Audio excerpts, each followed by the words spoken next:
7 million na po ang may sakit na chronic kidney disease sa buong Pilipinas. At halos kalahati po dito ay puro kabataan. At karamihan po dito ay nakuha sa maling lifestyle.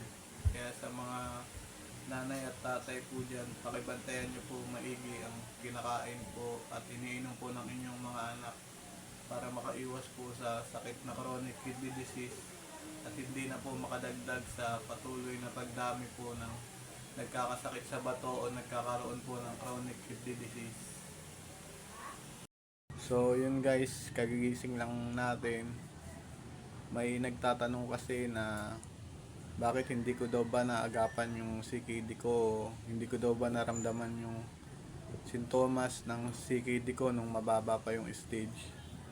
So sa totoo lang guys, late stage ko na talaga nalaman na may CKD stage 5 na ako, o late stage ko na naramdaman yung mga sintomas na hindi na ako makatulog ng maayos sa gabi. Madalas na pagsusuka, pag kumakain ka sinusuka mo lang, pamumulikat ng paa tuwing gabi, mabilis na pagkapagod o panghihina ng madalas din na pananakit ng ulo, tapos nag-dry na rin yung balat ko.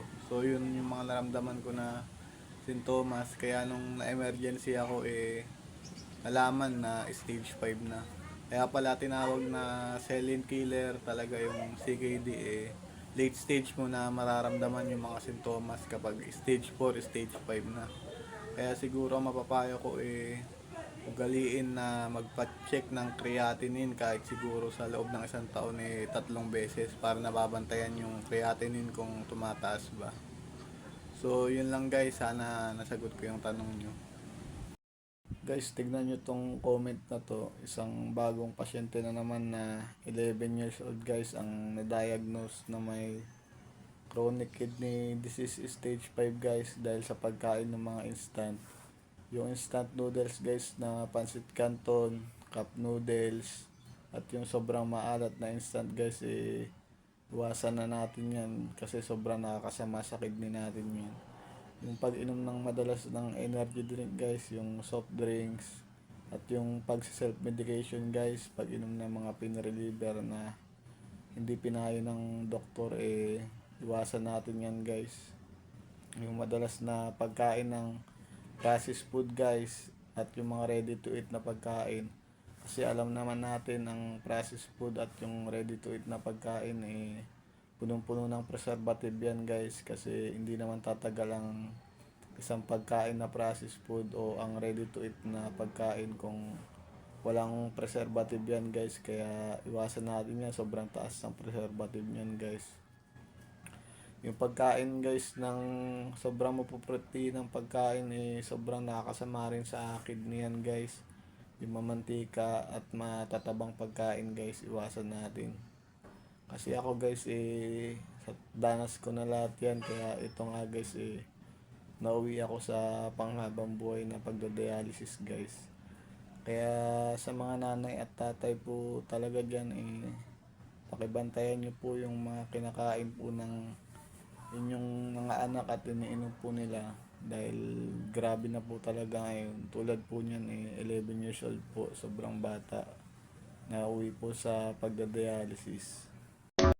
Kukwento lang ako guys, awareness na rin para sa karamihan guys. Kasi nung last admit ko may nakasabay akong babae guys na nagda-dialysis dun sa ospital. So tinanong ko siya guys kung ilang taon na, kasi mukha pa siyang bata. Sabi niya guys yun nga 18 years old pa lang siya. Sabi ko, ang bata mo pa para mag-dialysis. Tinanong ko siya kung paano nasira yung kidney niya guys. Sabi niya meron na daw siyang diabetic sa ganung edad. Sabi ko, ang bata mo pa para sa diabetes na yun guys, para mag-dialysis siya. Sabi niya guys sobrang hilig niya daw uminom ng milk tea. Halos araw-araw daw siya umiinom nun. Walang araw na hindi siya uminom daw guys ng milk tea. Talagang nakahiligan niya uminom. Hinahanap-hanap na daw ng katawan niya pag di siya nakakainom. Tapos sa bahay daw nila guys, laging may stock na french fries sa rep nila. Yun daw ang madalas na merienda niya guys, yung price, syempre yung cheese nun guys, 'di ba? Sobrang maalat. Kaya yun guys siguro yun din nakapagpa-trigger ng pagtaas ng creatinine niya guys. Tapos tuwing umaga daw guys ang inaalmusal niya yung cup noodles guys. So alam naman natin 'di ba yung cup noodles sobrang maalat din yun guys. Halos di na daw siya kumakain ng kanin tuwing umaga, yun daw lagi cup noodles. Kung di cup noodles guys, yung pancit canton daw.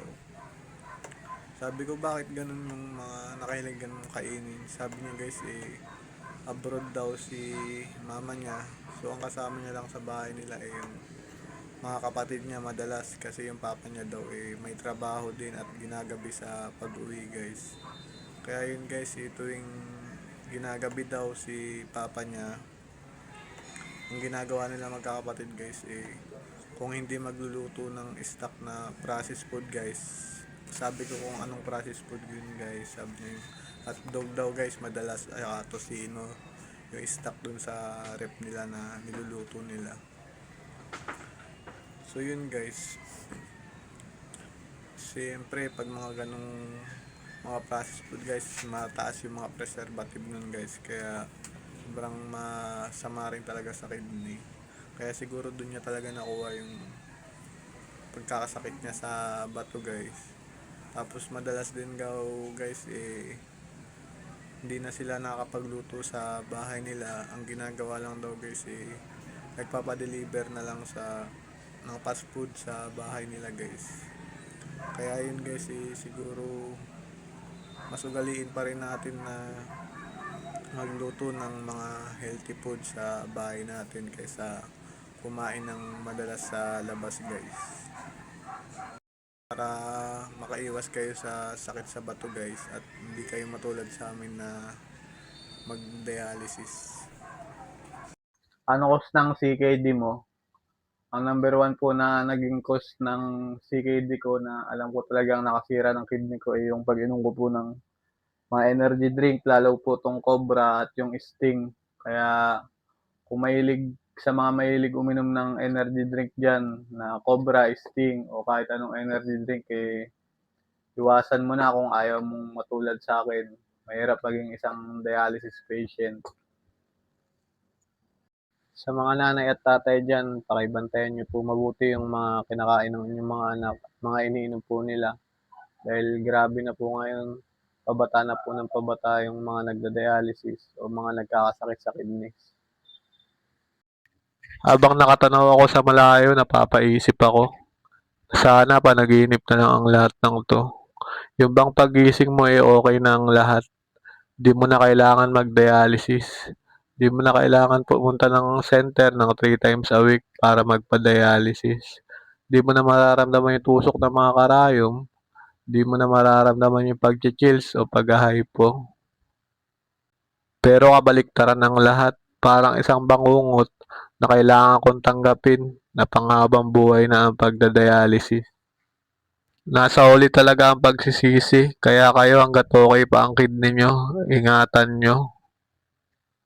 Batang-babata na ang nagda-dialysis dahil sa kidney disease. Kaya naman, here are 5 foods na dapat mong iwasan at bawasan para hindi ka magkaroon ng kidney disease. Unang-unang pagkain na dapat mong iwasan o bawasan ay yung mga processed foods. Dahil ang mga pagkain na ito ay mataas sa asin at ang daming preservatives. Kaya yung kidney mo nahihirapan. Switch ka na lang sa fresh, mas safe at mas healthy pa. Pangalawa, mga canned goods. Akala mo okay lang yung mga canned goods, pero grabe ito sa sodium. Kaya always check the label. Mas gusto ni kidney yung homemade. Pangatlo, iwasan mo yung mga soft drinks kasi yung mga soft drinks mataas sa phosphorus. Kaya mas okay na tubig na lang. Pangatlo, yung mga matatamis na pagkain. Too much sugar is equals to diabetes. At kapag merong diabetes, madadamay ang kidney mo. Kasi isa sa factor na nasisira ang kidney, it's because of hypertension and diabetes. And lastly, number 5, yung mga bacons, hot hotdogs, tocino. Yes, oo, masarap. Pero ang daming salt and preservatives. Hindi yun magiging worth it in a long run. My biggest advice to you is dahan-dahan mong bawasan itong mga ganitong pagkain to the point na hindi mo na siya i-crave. I know mahirap sa umpisa, but eventually, you'll get used to it. Pabatang